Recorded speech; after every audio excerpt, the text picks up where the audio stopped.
gonna get it, Raj. Why don't you shut your face? Now, don't you talk to your sister like that. Yeah, don't talk to me like that. Why don't you shut your face? The laughter you remember was hiding a world of pain. For 3 seasons, the sitcom What's Happening brought joy into millions of homes, but behind the scenes, a secret war was tearing the cast apart. The smiles on screen covered up bitter feuds, devastating tragedies, and a shocking curse that followed them for decades. What really happened when the cameras stopped rolling? The truth is far darker than you ever imagined. Secret 1. The show's violent movie origin. The happy-go-lucky show you loved was born from a movie that ended in murder. What's Happening was not an original idea. It was based on a 1975 film called Cooley High. That movie was written by a man named Eric Monte, who based it on his own life growing up in the tough Cabrini Green housing projects of Chicago. Cooley High was a story about 2 best friends, Preach and Cochise, enjoying their last few weeks of high school. They went to parties, chased girls, and dreamed about the future. But the movie was not just a comedy. It had a dark side. The boys get tricked into a joyride in a stolen car and end up in a police chase. The story takes an even darker turn at the end. Cochise, the star basketball player with a college scholarship, is cornered by 2 neighborhood bullies. They beat him so badly that he dies. The movie was a huge hit, making $13 million, but its tragic story was a world away from the sitcom that would follow. The creators of What's Happening took the fun parts of the movie and threw away the rest. They removed the violence, the stolen cars, and the heartbreaking ending. This decision to create a light sitcom from a dark film was a secret that set the stage for major problems later on. Secret 2. The pilot that no one liked. Shirley, this soda ain't sweet enough. Oh?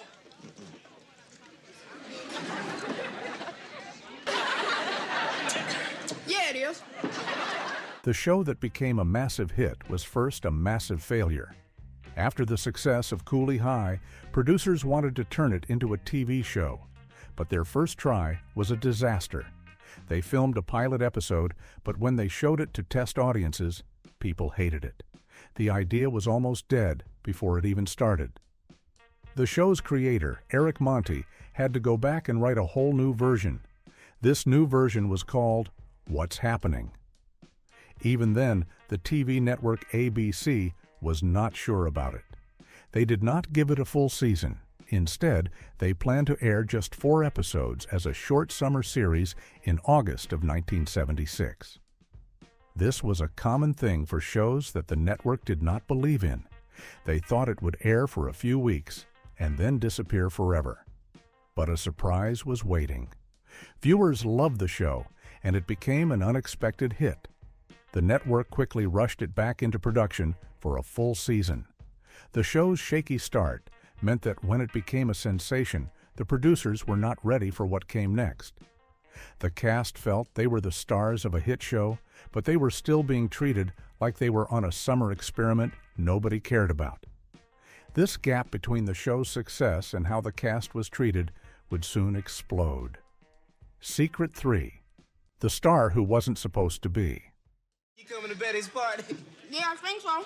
You want me to get you a lift? All right. Good. There'll be a tow truck in front of your house in 7.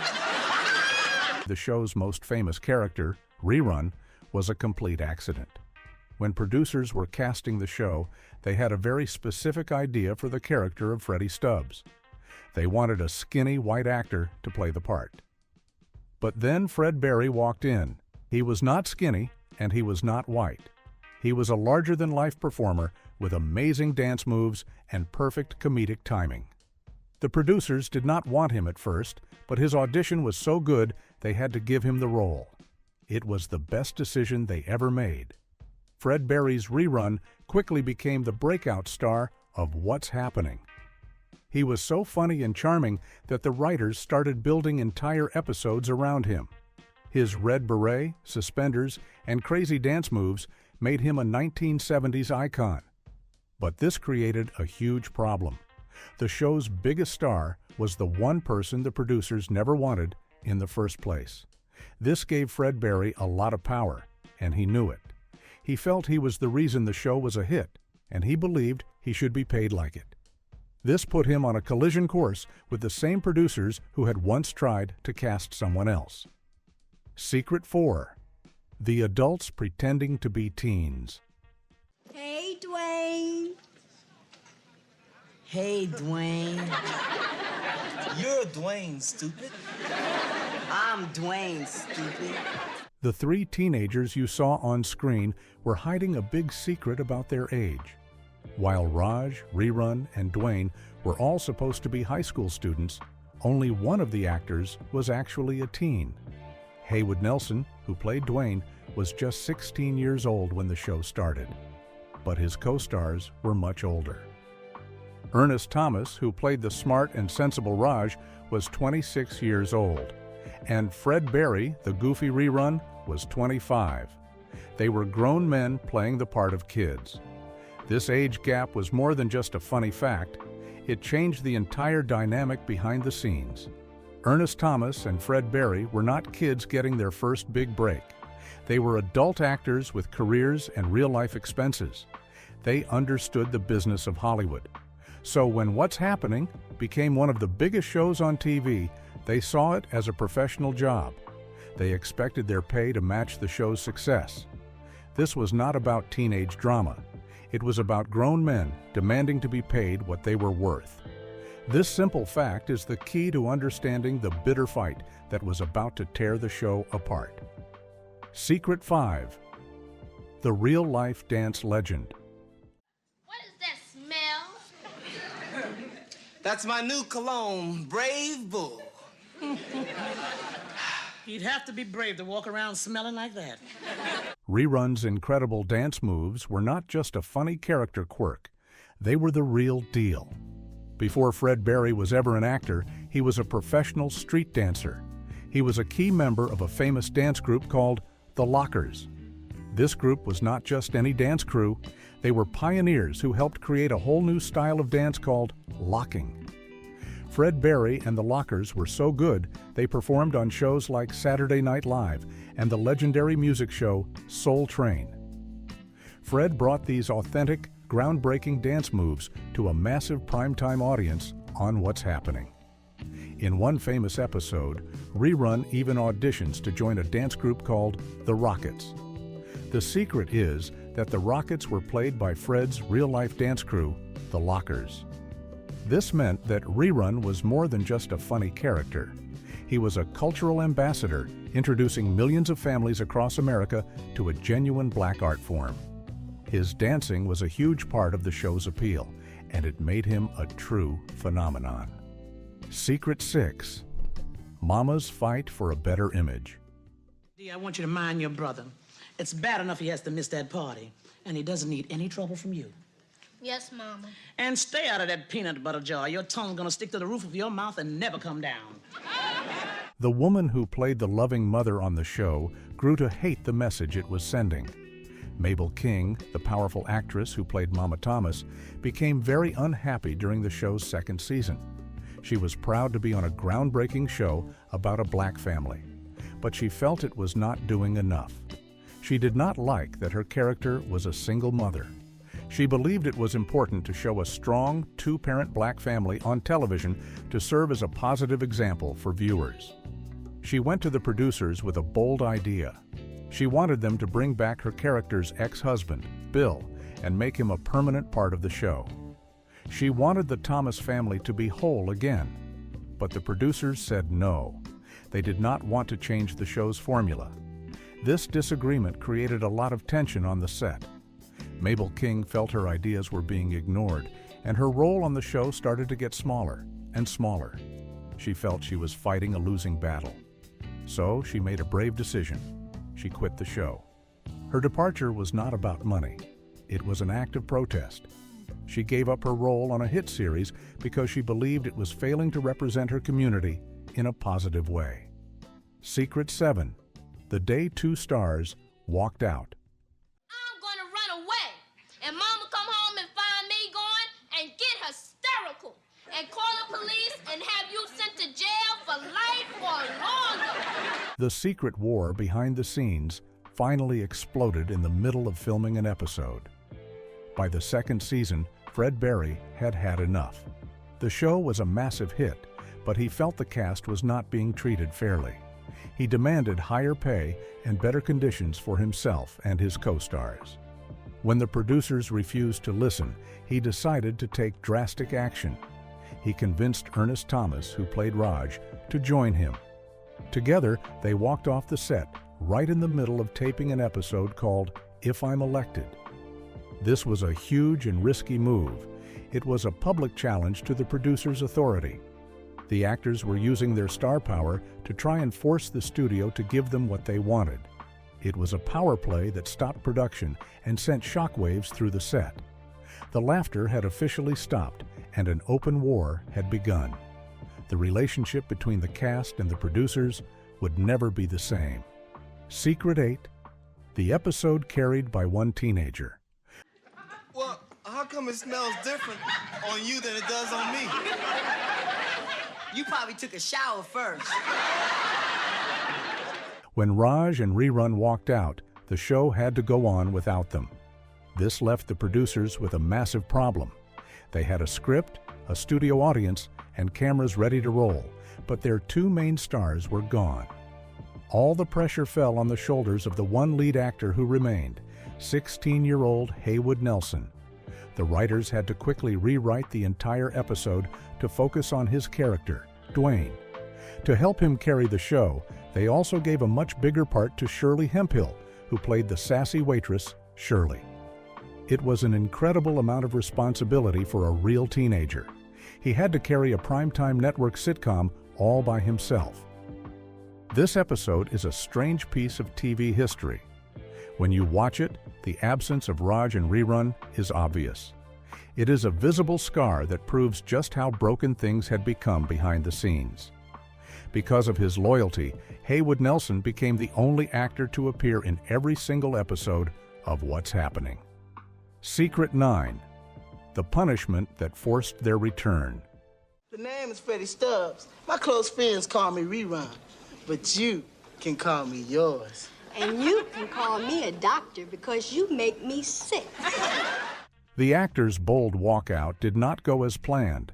They thought their protest would force the producers to give in to their demands. They were wrong. The head producer, a powerful man named Bud Yorkin, decided to fight back. He did not offer them more money.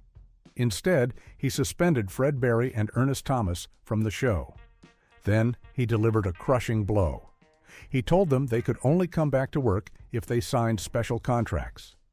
These contracts were promissory notes for $25,000. This meant if they ever walked out again, they would each have to pay the studio $25,000. It was a harsh punishment designed to break their spirit and end their rebellion. It was a clear message from the studio. We are in charge. The actors had no choice but to sign the papers and return to work. The walkout was over, but the damage was done. The set was no longer a creative and happy place. It was a hostile environment where the actors were working under a financial threat. Secret 10, the meeting that canceled the show. $2. $2? Raj, you can't get anything good for $2. Yes, you can. For $2, you can get her a really great Frisbee. The peace treaty forced upon the actors did not last long. By the third season, Fred Berry was still deeply unhappy with his pay. The resentment from the walkout and the punishment was still there. He once again threatened to go on strike, and Ernest Thomas stood by him again. This time, the producers had reached their breaking point. They had already dealt with Mabel King quitting and one full-blown walkout. They were tired of the constant fighting. They called a meeting with the entire cast. This was not a meeting to find a solution. It was a final showdown. The trust between the two sides was completely gone. The producers walked into that room ready to end the war one way or another. The relationship had been broken for over a year, and this meeting was set to be the final, explosive moment that would decide the fate of the entire show. Secret 11, The shocking accusation that ended it all. You have a cheeseburger with a lot of onions? Yeah. Good. For a while, I thought that was you. The final meeting was even more heated than anyone could have imagined. As the arguments over money and respect grew louder, the conflict reached its boiling point. Fred Berry made a shocking accusation. He looked at the producers and called them racists. This was the most serious charge that could be made, and it changed everything. According to Ernest Thomas, who was in the room, the producers did not deny it or argue. Instead, they used it as an excuse to end things for good. One of the producers reportedly said, "Fred Berry tells us that you think we are racist, so we do not want you working for racists, and we are going to cancel the show." And just like that, it was over. The producers pulled the plug. Secret 12, the child star's horrific accident. This is not my breakfast. It's paper mache. Now get out of my face. Do you hear the way your son is talking to your daughter? While the battles were raging on set, one of the show's youngest stars was dealing with a private tragedy that was far worse. In 1977, during the show's very popular first season, 12-year-old Danielle Spencer, who played Dee, was in a terrible car accident. The crash was so violent that it killed her stepfather, Tim Pelt, who was driving the car. Tim was not just her stepfather, he was also her manager and the person who had taught her about show business. Danielle herself was critically injured. She suffered multiple broken bones, including a broken leg, a broken arm, and a broken pelvis. This devastating event happened at the peak of her fame as a child star. Secret 13, the coma that stole her memory. The injuries Danielle Spencer suffered in the car crash were so severe that she fell into a deep coma. For 3 long weeks, she was unconscious in a hospital bed. When she finally woke up, she faced another shocking reality. She had no memory of the accident at all. The traumatic event that had taken her stepfather's life and nearly ended her own was a complete blank in her mind. While this may have protected her from some painful memories, it also robbed her of the chance to say goodbye.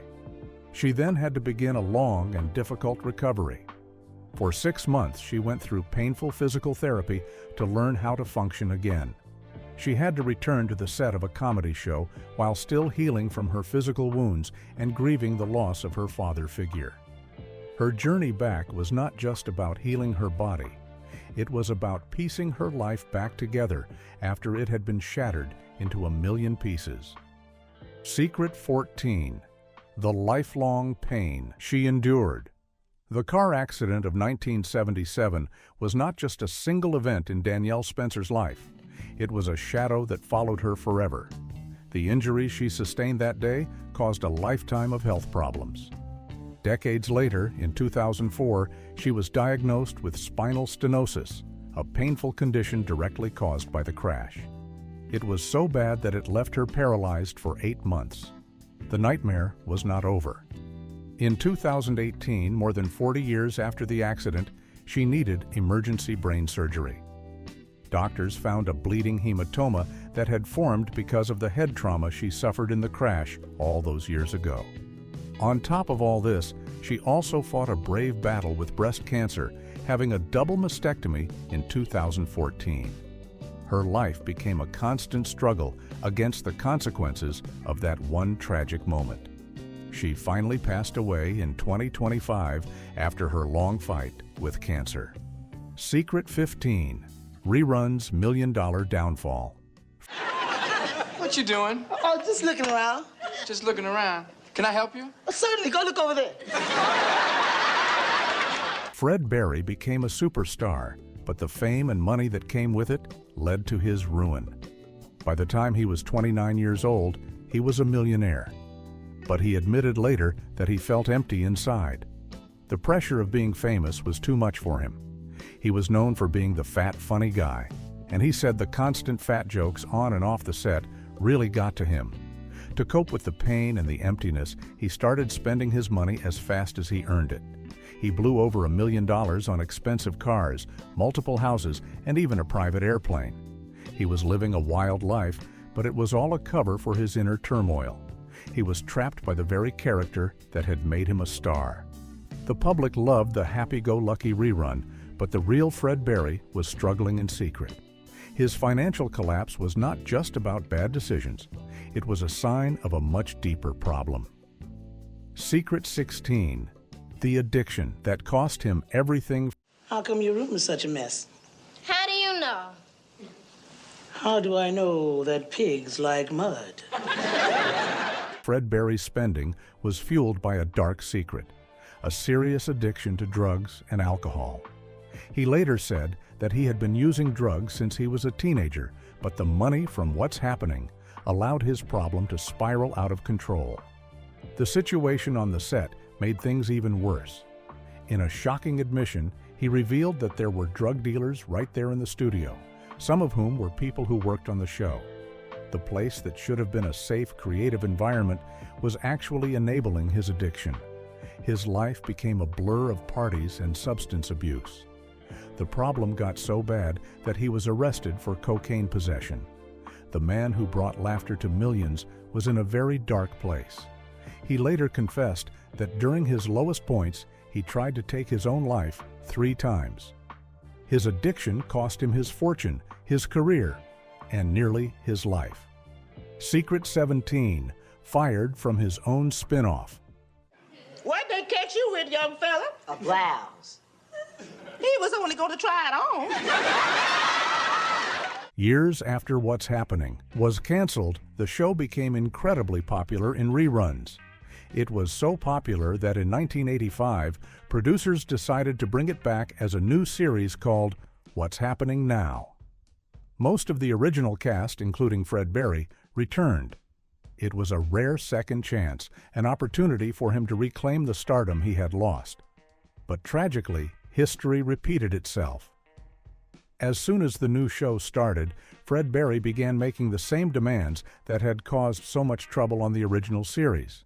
He insisted that he should be paid more money than all of his co-stars. The producers, who had been through this war with him before, were not going to let it happen again. This time, there were no long fights or heated meetings. They simply fired him. He was let go before the first season of the spin-off was even finished. It was a sad and predictable end to his time as rerun, a role he could never quite escape. Secret 18, the tragic decline of Mama Thomas. Give me all of that Dyson money right now, Roger. All of it? All of it. But, Mama... And I wouldn't say but if I were you. It might give me an idea, dear. After Mabel King bravely walked away from What's Happening, she faced a long and difficult health battle in private. She suffered from a severe case of diabetes, and the disease began to take a terrible toll on her body. Her health problems started with the amputation of one of her toes. But things got much worse. In 1991, her left leg had to be amputated.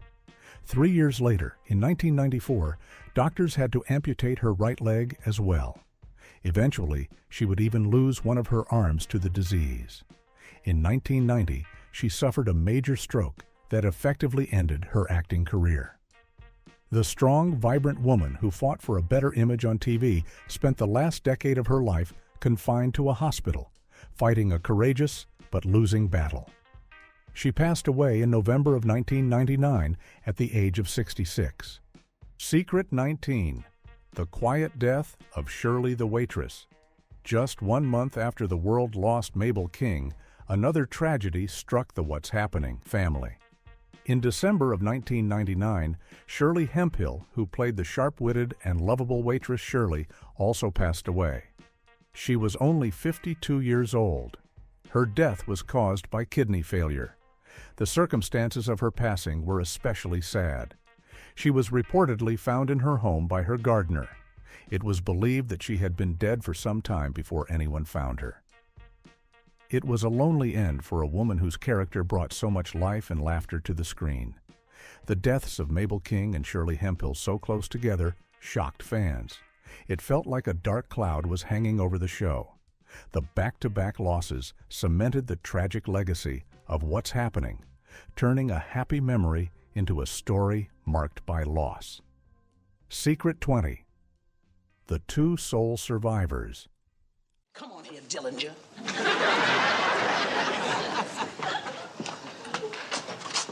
And what are you two waiting for, a private invitation? Come on, Capone.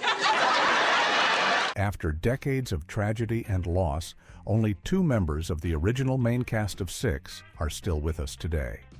Ernest Lee Thomas, who played Raj, and Haywood Nelson, who played Dwayne, are the last surviving stars of the show. After the show ended, Ernest Thomas continued his acting career.